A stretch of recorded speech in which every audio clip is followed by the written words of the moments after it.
করোনার থাবায় স্মরণকালের ভয়াবহ অর্থনৈতিক পতন হয়েছে কানাডার অর্থনীতিতে, এমন তথ্য উঠে এসেছে স্ট্যাটিস্টিক্স কানাডার এক প্রতিবেদনে। এতে বলা হয় 1961 সালের পর এমন দুর্যোগ আসেনি অর্থনীতির উপর। দেশ জুড়ে ব্যবসা প্রতিষ্ঠান বন্ধ ও কাজের সুযোগ সীমিত হয়ে যাওয়ায় এই পতন হয়েছে বলে জানায় স্ট্যাটিস্টিক্স কানাডা।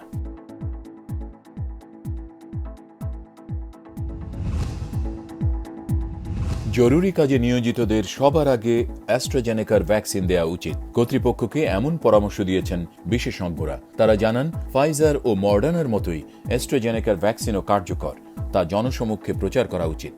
যদিও অক্সফোর্ড অ্যাস্ট্রাজেনেকার টিকা মাত্র 62% কার্যকর, যেখানে ফাইজার ও মডার্নার টিকা 95% কার্যকর বলে প্রমাণিত হয়েছে।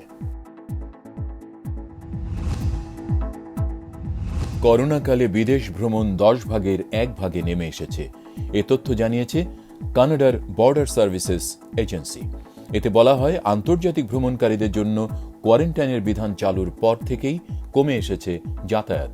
তবে ক্রিসমাসের পর থেকে কিছুটা বেড়েছে আন্তর্জাতিক রুটে যাত্রীদের চাপ।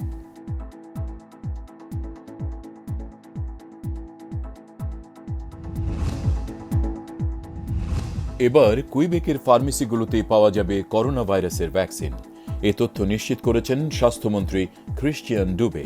তিনি জানান, গণহারে টিকা কার্যক্রম শুরু করতেই এই পদক্ষেপ। তিনি আরও বলেন, করোনা মোকাবেলায় মোক্ষম অস্ত্র ভ্যাকসিন। ইতিমধ্যে করোনায় আক্রান্ত হয়ে প্রদেশটিতে প্রায় 10,500 মানুষ প্রাণ হারিয়েছেন।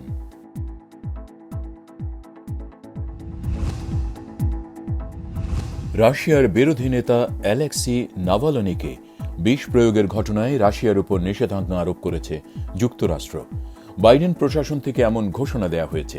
এতে বলা হয়, রাশিয়ার 7 জন জ্যেষ্ঠ কর্মকর্তা ও রাসায়নিক পদার্থ তৈরির সঙ্গে সংশ্লিষ্ট 14টি প্রতিষ্ঠানের উপর এই নিষেধাজ্ঞা দেওয়া হয়েছে।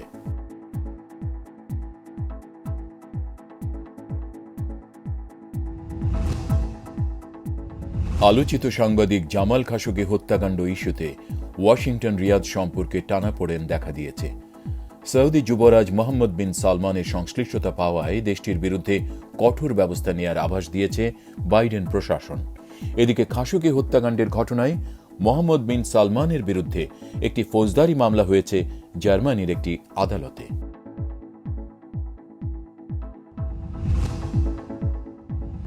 দায়িত্ব ছাড়ার আগ মুহূর্তে হোয়াইট হাউসে গোপনে করোনা ভাইরাসের প্রথম দফার ভ্যাকসিন নিয়েছিলেন সাবেক মার্কিন প্রেসিডেন্ট ডোনাল্ড ট্রাম্প ও তার স্ত্রী মেলানিয়া ট্রাম্প। তবে ঠিক কবে দ্বিতীয় দফার ভ্যাকসিন নিয়েছেন তা জানা যায়নি। যখন অন্যান্য নেতারা প্রকাশ্যে ভ্যাকসিন নিচ্ছেন, তখন ডোনাল্ড ট্রাম্প কেন গোপনে ভ্যাকসিন নিলেন তা এখনো রহস্য।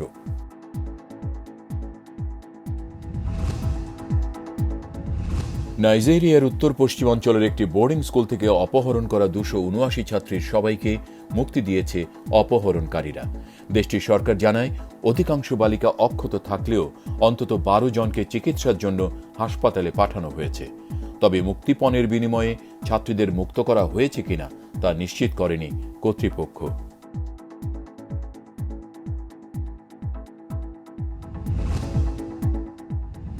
80-র দশকে সাড়া জাগানো সঙ্গীত শিল্পী জানে আলম মারা গেছেন। তিনি করোনা ভাইরাসে আক্রান্ত হয়ে হাসপাতালে ভর্তি ছিলেন। অবশ্য করোনা থেকে সুস্থ হলেও নিউমোনিয়ায় আক্রান্ত হয়েছিলেন। জানে আলমের বেশিরভাগ গান আধ্যাত্মিক পল্লী ঘরানার আধুনিক ধাঁচের। তার গাওয়া গানের সংখ্যা প্রায় 4000।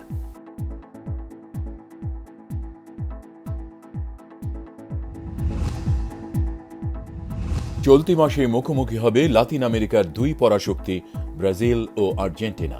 উপলক্ষ কাতার বিশ্বকাপের বাছাই।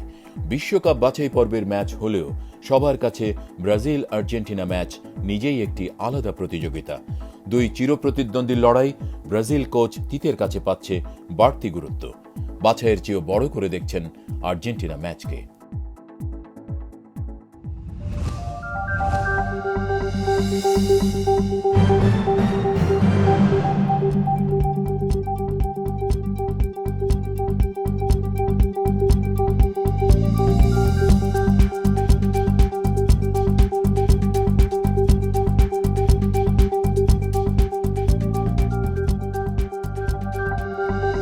করুন।